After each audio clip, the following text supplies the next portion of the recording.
யாழ்ப்பாணத்தில் கார் வாங்குறது நிச்சயமாக எல்லாரையும் பெரிய ஒரு பிரச்சனையாக இருந்தது கார் தான். இப்போ கார் வந்து பார்த்திங்கன்னா இப்போ ஜனவரி 2025 கார் இறக்குமதிக்கு விட்ட பிறகு கார் இறக்குமதி வந்து நம்மளாம் நடக்குது. நிறைய கார்கள் வருகுது, ரோட்டில் நிறைய புது காரெல்லாம் வந்திருக்குது, பார்க்குறோம், ஓடுது, வீதியோர அலங்கரிச்சிருக்கு வடிவான கார்லாம். யாழ்ப்பாணத்தில் கார் வாங்கிறது, இலங்கையில் வந்து எத்தனையோ ஆயிரக்கணக்கான கார் வந்து புதுசாக வந்து பதிவு செய்யப்பட்டிருக்கு. நிறைய பேர் கார் மட்டும் இல்லாமல் மோட்டார் சைக்கிள், ஆட்டோ, ஒரு வாகனங்கள் வாங்கியிருக்கணும். அப்போ இதில் யாழ்ப்பாணத்தை பற்றி பார்க்குறோம். இப்போ யாழ்ப்பாணத்துலேயும் இப்போ நாங்கள் கார் வாங்கக்கூடிய ஒரு நிலைமை இருக்கிறது நாங்கள் சந்தோஷப்படுறோம். கொழும்புக்கு போக தேவையில்லை.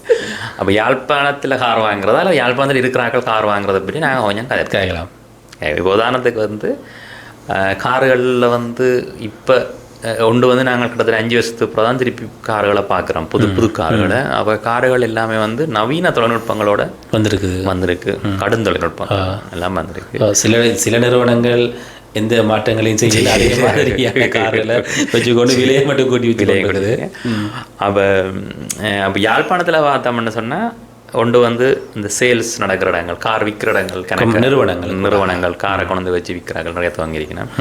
காரை ஆர்டர் எடுத்து ராக்கி கொடுக்குறாக்கள், டிரெக்டாக இம்போர்ட் பண்ணுறாக்கள் நிறைய பேர் இருக்கணும். மாதிரி அதை விட புரோக்கர்ஸ் மாதிரி இப்போ காரை அங்கே வாங்கி கொண்டு வந்து இங்கே கொழம்புலேருந்து எடுத்து கொடுக்குறார்கள் இருக்கணும். அதை விட யாழ்ப்பாணத்து மக்கள் வந்து தென்பகுதிக்கு போய் கார் ஷோரூம்ஸில் வந்து பார்த்து வாங்குறார்கள் இருக்கணும். அதை விடவும் பிராண்ட் நியூ கார்ஸ் வந்து சில பிராண்ட் நியூ ஷோரூம்ஸ் இப்போ அதில் வந்து யாழ்ப்பாணத்தில் 1-2 பிரான்ச் திறந்து மிச்சம் கொழம்புல இருக்குது. அப்போ அங்கே போய் நேராக கதைச்சு அதில் ப்ரைஸ் எல்லாம் ஃபிக்ஸ்டாக இருக்கும், அதில் ஒன்றுமே மாத்திரத்துக்கு இல்லை. அவர்கள் அதை விட்டு விளங்கப்படுத்தி டெஸ்ட் ட்ரைவ் எல்லாம் தெரிவினோம். நீங்கள் ஓடி பார்த்து அப்படியெல்லாம் நடக்குது. எனக்கு இதான் நடைமுறையில் நடந்து கொண்டு இருக்கு. ஓடி பார்த்து காசு இருக்க மாட்டாங்க.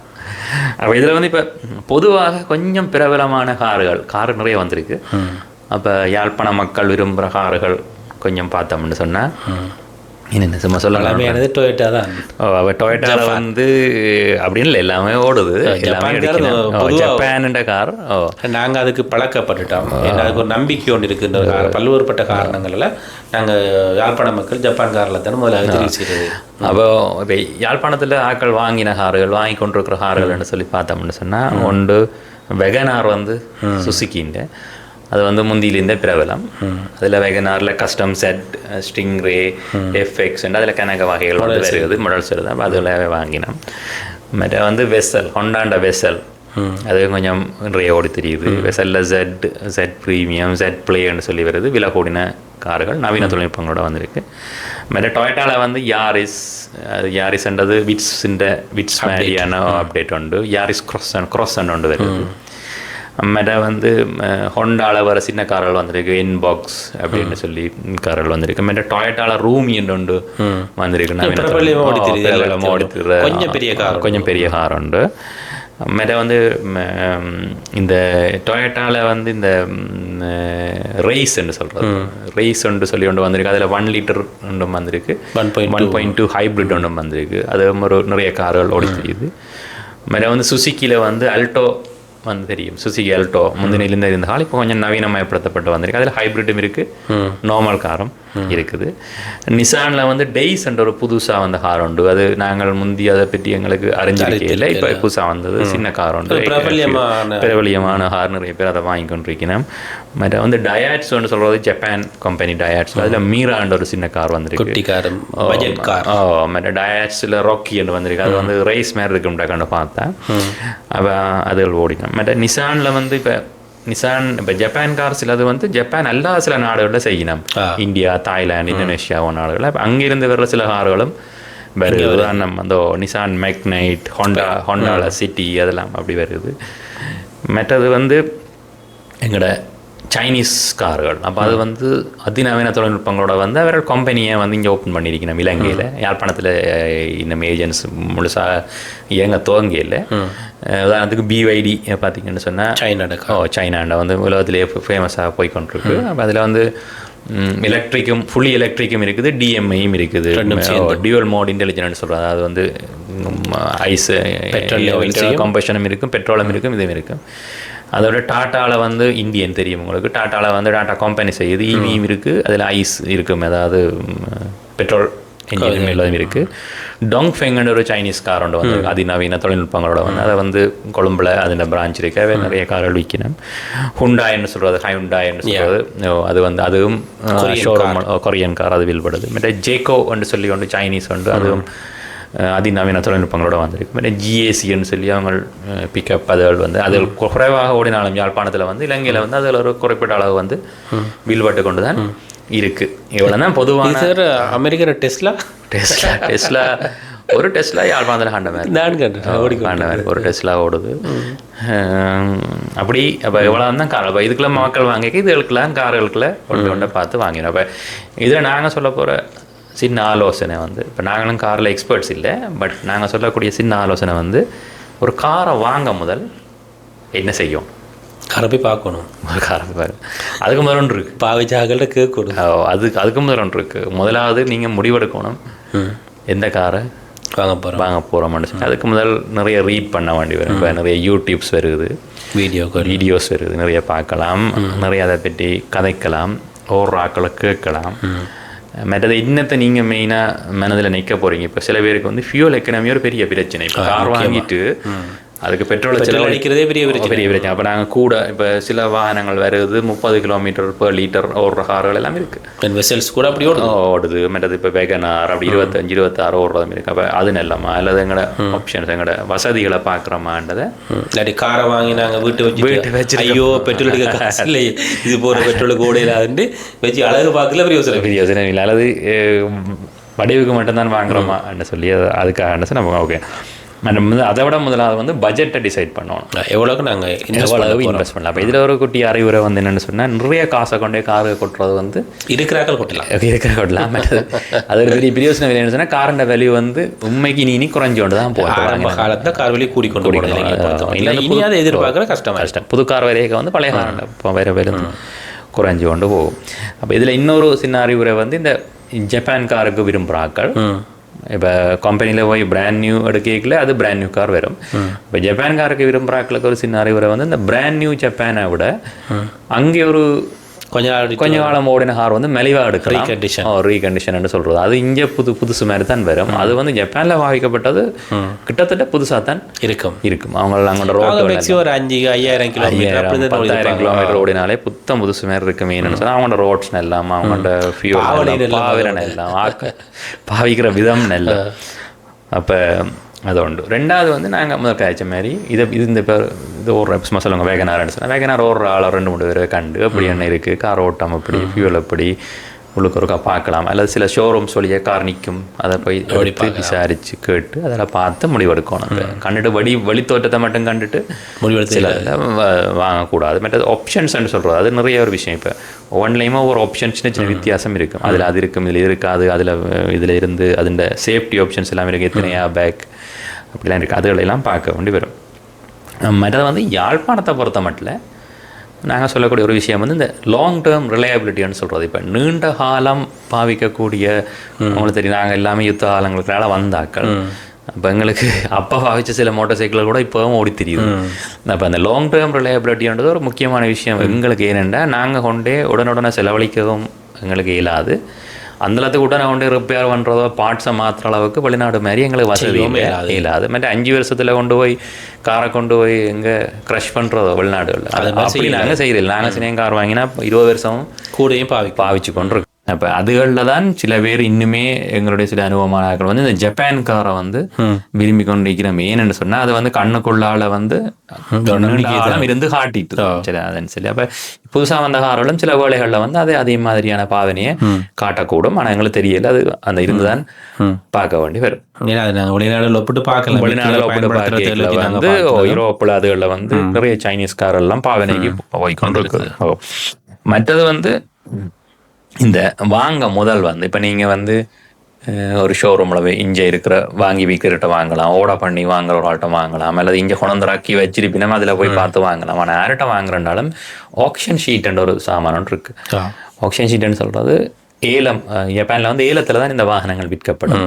அப்போ அந்த ஏலத்தில் விற்க இந்த வாகனம் தொடர்பான ஒரு ரிப்போர்ட் வந்து அடிச்சு பிடிப்பினோம் அரசாங்கத்தால். அப்போ அந்த ஆக்ஷன் ஷீட்டை வந்து பார்த்தீங்கன்னா அதில் வந்து சில விஷயங்கள் இருக்கு, எவ்வளோ கிலோமீட்டர் ஓடி இருக்கு, என்னென்ன டேமேஜ் அதுக்கு நடந்திருக்கு, என்ன கிரேட்ல இருக்கு, கிரேட் வச்சிருப்பாங்க S5 6 5 4 அப்படின்னு சொல்லி. இப்போ 4 மேலே அது கிட்டத்தட்ட புதுசு மாதிரி இருக்குன்னு சொல்லினோம்.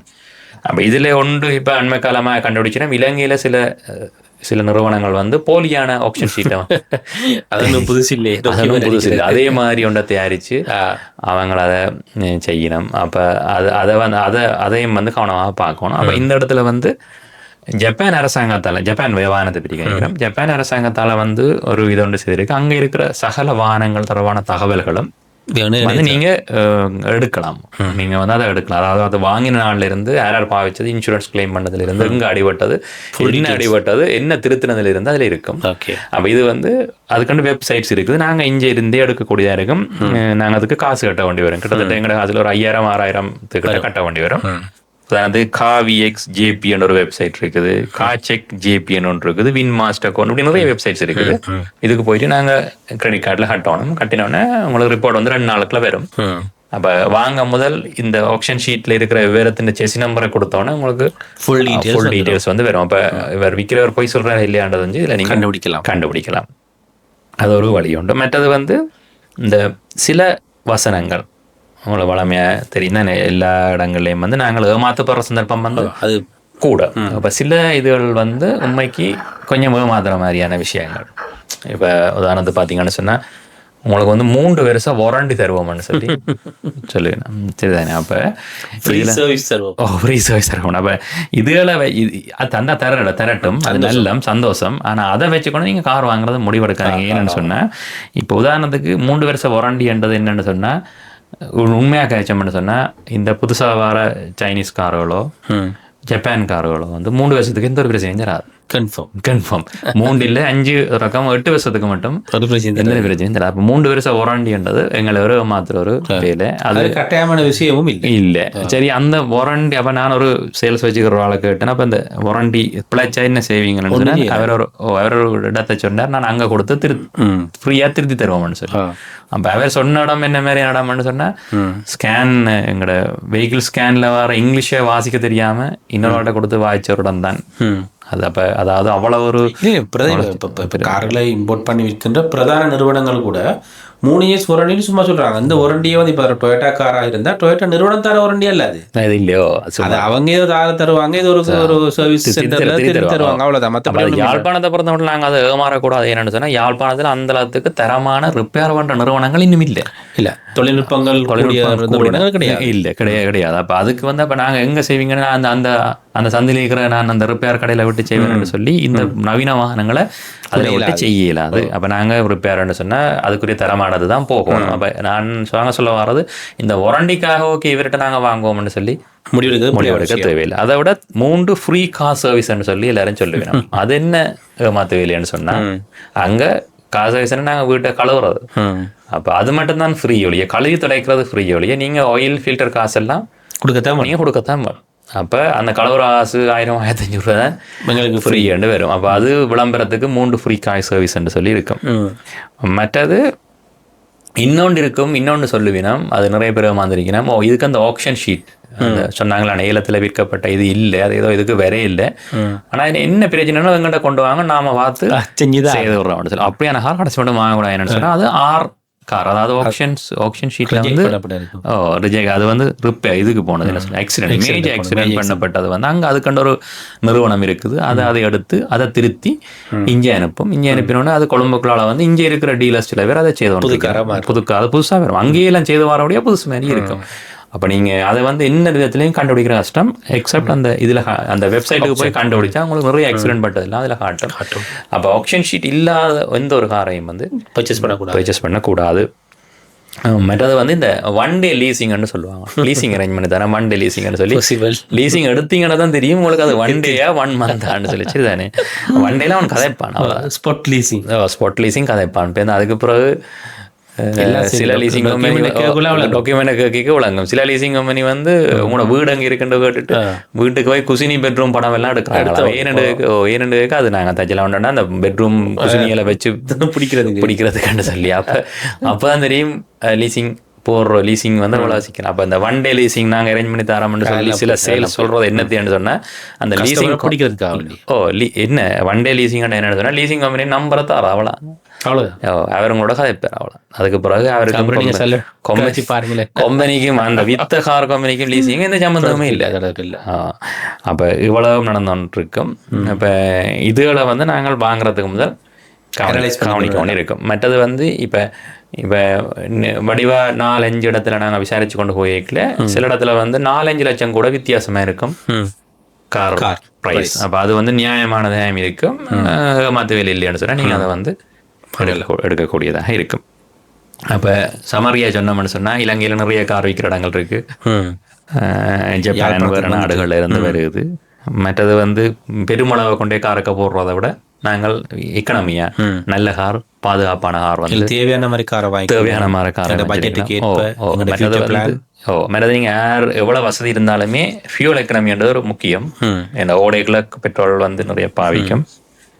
மற்றது வந்து 4 விஷயத்த சொல்கிறாங்க. ஒரு காரை வாங்கிக்கல கம்பேக்டாக இருக்கணும். இனி வரும் காலங்களில் வந்து பெரிய நீட்டு கார்கள் பெரிய கார்கள் வந்து பார்க்கிங் எல்லாம் இஷ்யூவாக இருக்கும். அப்போ கம்பேக்ட் எங்களோட ஃபேமிலிக்கு ஏற்ற மாதிரி இருக்கணும். மற்ற சேஃப்டி ஆப்ஷன்ஸ்ன்றது சரியான முக்கியம். இப்போ வர காரில் வந்து நிறைய சேஃப்டி ஆப்ஷன்ஸ் வருது. அதாவது வந்து லேன் டிபார்ச்சர், அந்த வெள்ளக்கோடை விட்டு வில தேய்க்க, நாங்கள் நித்திர கொண்டா ஆக்சிடென்ட் பட போனா மற்ற ஸ்பீடை லிமிட் பண்றது, மற்றது ஆட்டோ பிரேக் எல்லாம் அப்படி நிறைய ஆப்ஷன்ஸோட வருது. அப்போ அப்படியான கார்களை பார்த்து வாங்குறது வந்து நல்ல மெயின்னு சொன்னா இனி ஒரு 5-10 வருஷத்துல வந்து அது கட்டாயமாக இருக்கணும். மற்ற ஃபியூவல் எக்கனாமி வந்து கட்டாயம் பார்க்கணும். மற்றது வந்து 4வது வந்து லாங் டேர்ம் ரிலையபிலிட்டி வந்து கீ பாயிண்ட். நீண்ட காலம் பாய்க்கக்கூடிய விஷயங்கள் இதெல்லாம் பாவிச்சு நீங்க சந்தோஷமான எல்லா கார்களை வாங்குங்க. நன்றி.